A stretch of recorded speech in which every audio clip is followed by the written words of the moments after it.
Welcome back, everyone.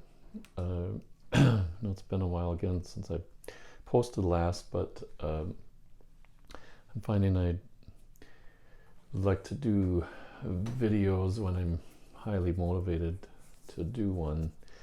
And I recently purchased pre-ordered this copy of the Counterstrike MMP GTS rules, and wanted to give it kind of an overview of what you get if you purchase this, and kind of a mini review, an idea of whether it's worth it.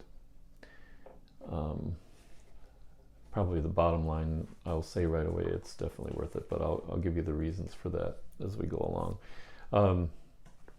This is a pre-order from not too long ago, and I'm not sure, but I don't think they actually had, maybe I'm wrong about that, I'd have to check, but sometimes on MMP they'll have a pre-order and it says there's a minimum number, and then they end up publishing it, printing it, even if they haven't hit the minimum number. But this may have been one of those, I'm not sure, I can't remember.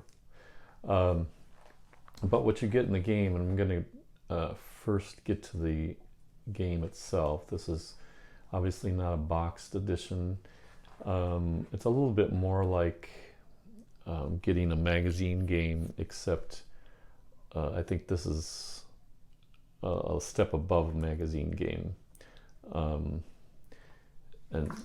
partly because of this manuals, or this booklet is focused on strategy, specifically on Grand Tactical Series system. But as far as the game itself and the components, it's kind of as expected now with the update on the 2.0 rule system, and also the formatting for the exclusive rules and scenarios that they have set up for the game, much like Race for Bastogne. And I really like that, the way they have the color charts now.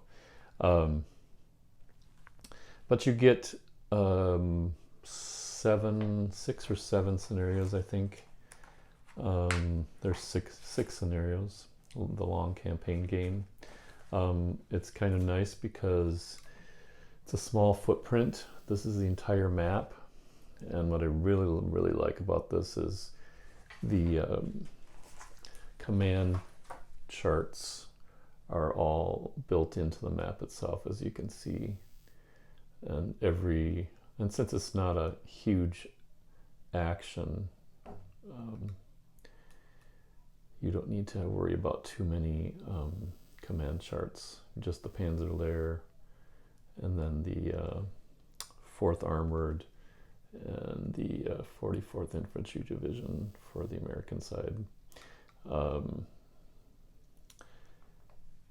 me give you some thoughts about the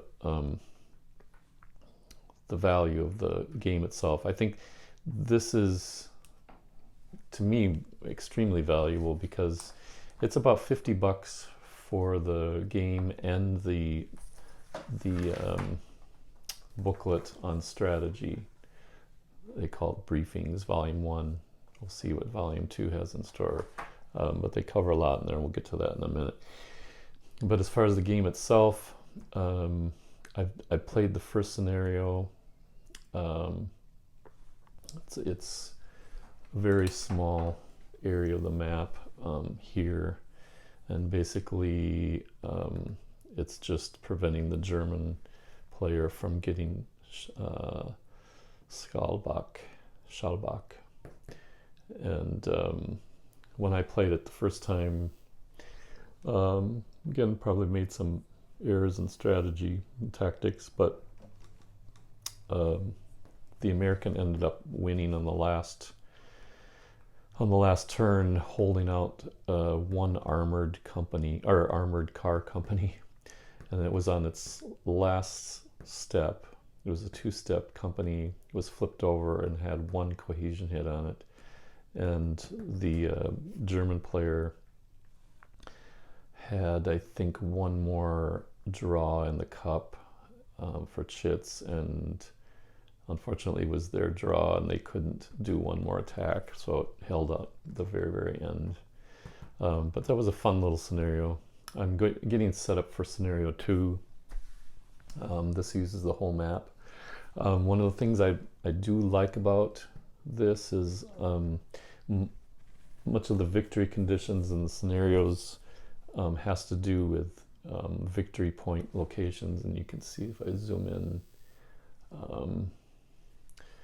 this one is worth 0.5. There's a 0.5 up here. Schauerbach is 3, etc. So that makes it very easy. I guess you could still mark with some color discs or whatnot, just to make it a little more visual. When you have units on here, then you're kind of covering up the victory points. But it's nice to have the points labeled right on the map. The entry area hexes are labeled very clearly.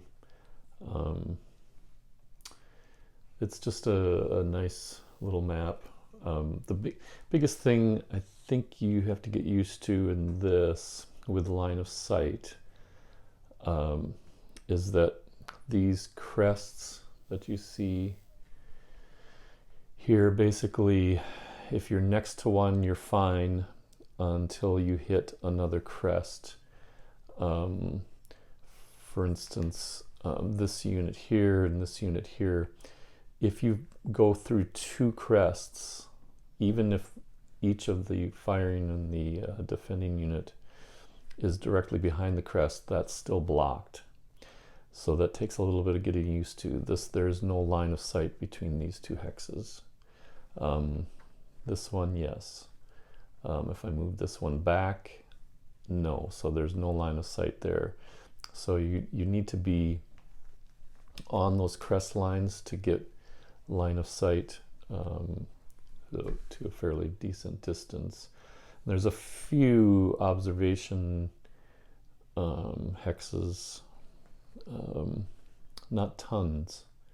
So finding those hill or higher crest points, there's not really any that I see in towns. So that's something to keep in mind and set up and as you think about your avenue of attack. The counters are, again, the typical quality MMP silhouettes for the tanks. As far as I should mention, they do have some replacement counters, errata counters for some of the other games, which is great. I have Bastogne and I have Greatest Day. I do not have Operation Mercury. The only thing I would say is the color scheme.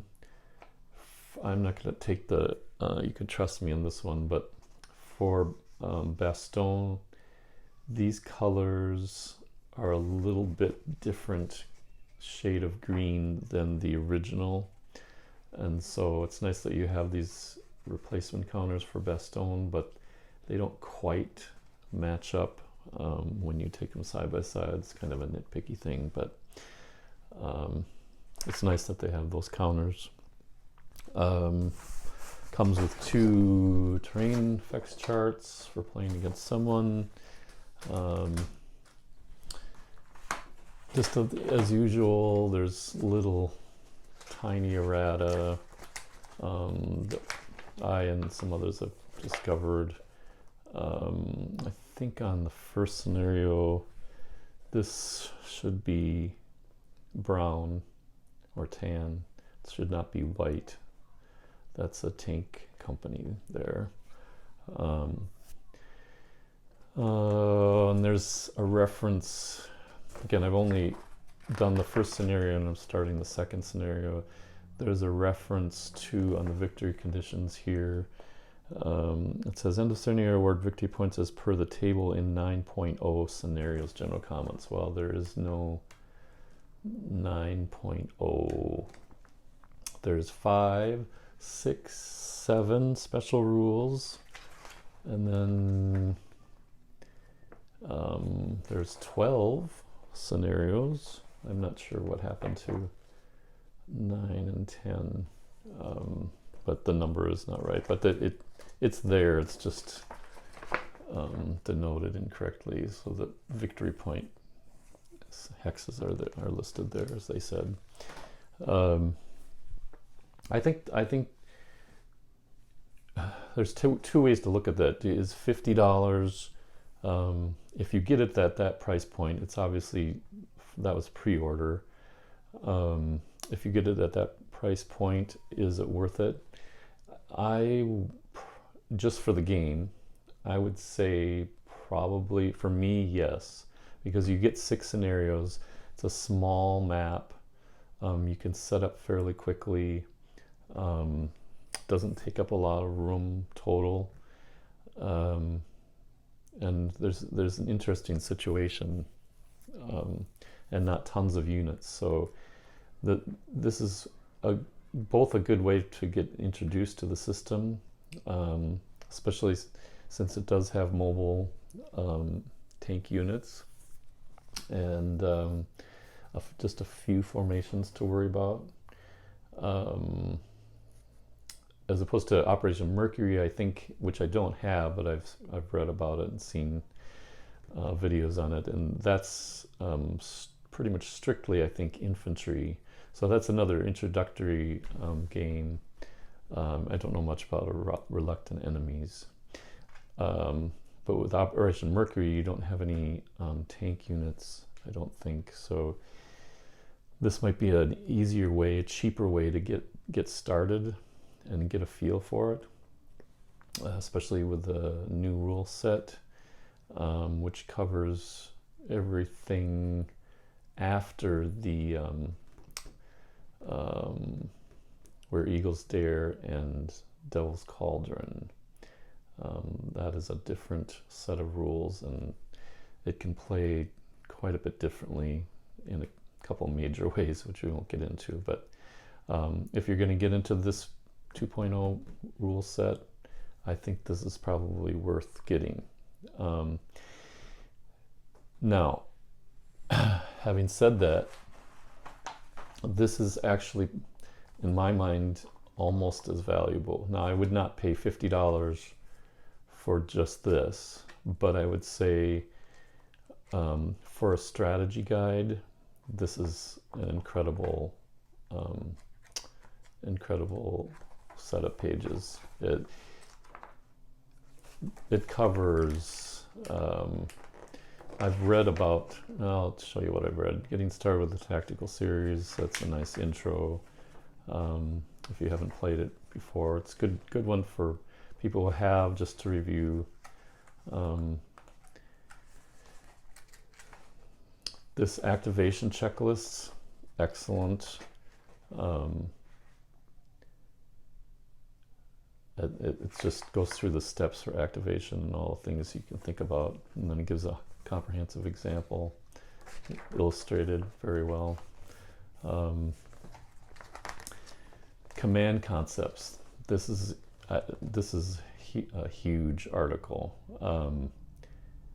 because GTS system really revolves around command, and that's the hardest thing to grok when you're first playing it. You know, how do you use command points? How do you husband command points? How do you decide, and when do you decide to forego using command points when it looks like maybe you should? How best to use dispatch points? And in 2.0 rules, you can use command points to gain more dispatch points. Assaults, another great article. I've read through that. And this artillery article, excellent. Putting down barrages with your artillery, whether it's from an artillery park or artillery that's part of your formation. That's just a huge part of the game, and really excellent article. I've not looked at the SAR battle summary, and this Operation Mercury article, which I don't have as much interest. Operation Mercury Solitaire, if you've got that. Day of the Tiger playthrough, I'll be interested in taking a look at that. I've played that a couple times with mixed results. That's from Greatest Day, Juno Sword. And then Digital GTS, I'm not sure what that is, but I mean, just the 3 or 4 that I've read so far, this is worth it. So my verdict is that if you can get this for about the $50, which at some secondary sites you might be able to, or through the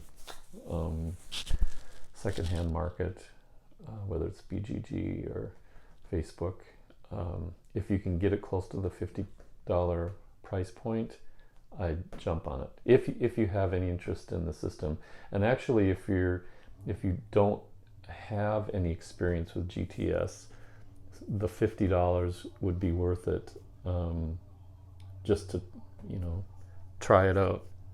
And if it's not for you, that's not a very big investment. I would say my two biggest complaints about the system is, and many other people have talked about this, and that's first of all, going from the 1.0 rules to 2.0, and the fact that 2 of their biggest games that cost the most money, especially in the secondary market, are on the 1.0 system, and they play differently. I mean, a lot of it is similar. Some of the strategy is similar, but as far as dispatch points, and more importantly, the assault rules in 1.0 are quite a bit different than 2.0, and so your tactics are going to be a little different, and that's one of my pet peeves. I only have Devil's Cauldron, and I like that a lot, but it's sometimes hard to switch to, say, Race for a Baston, or Greatest Day, or then this, before brushing up and trying to relearn a couple things. So that's one comment I have about the GTS. The other thing is simply the huge size and price of some of their games. Devil's Cauldron is expensive, where Eagle's Dare is now pretty expensive on the secondary market. The new one coming out, it's funny because you could have gotten, if you were, and some of you might have, you could have gotten Greatest Day Gold Juno Sword for less than $100 on one of their sales, and that's happened at least once, maybe twice, in the past couple of years, or one of their fall or Christmas sales, and it was pretty cheap. That one I think you can also get a little bit more cheaply on the secondary market. That's a big game. There are a lot of scenarios, but I personally probably will never play the campaign game. I'm a little bit leery about spending a lot of time on the landing set of rules for the beaches, because that takes a lot of time. I'm not sure how much that's worth, but there are a number of scenarios you can get in that one. I have pre-ordered the Utah, but I'm kind of going back and forth about whether I'm going to stick with that pre-order, because that one is probably their most expensive one. Even pre-order, it's $200 something. And again, that's a huge game, but I wish they would do more games like this.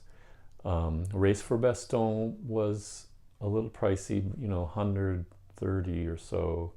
I can't remember what I got that for pre-order. It might have been 100, 110 or something like that. And I would go more for some of those games that are the low hundreds to under $100. I just think it would grab more people, and there are a lot of things to like about the system. I think there's a split with people, and some people have some questions about some of the processes, and honestly, it's a little hard at first to understand, even though I think the basic ideas behind the system are not that difficult compared to some other game systems, but they're just so different that it's hard to grasp the first time or even the second time around. But as I said, if you're thinking about it, I would say this is a great way to get into it. If you can get it at the $50 price point or so, 50 to 60 bucks, I think that's definitely worth it for what some of the games are selling to nowadays. And then, not sure what else to say. Basically, and I was going to say that if you are kind of halfway into the system, or you played a little bit of it, you've got one of the other big ones, this would be a great game to get, especially for the briefings. This is fantastic. So it helps you with strategy, but it also helps just kind of getting your mind around some of the rules and why they work the way they do. So I definitely recommend it, and if you get a chance, pick it up. I'll see possibly with either a playthrough or an after action report of scenario 2 and see where that ends up. Thanks. Catch you later.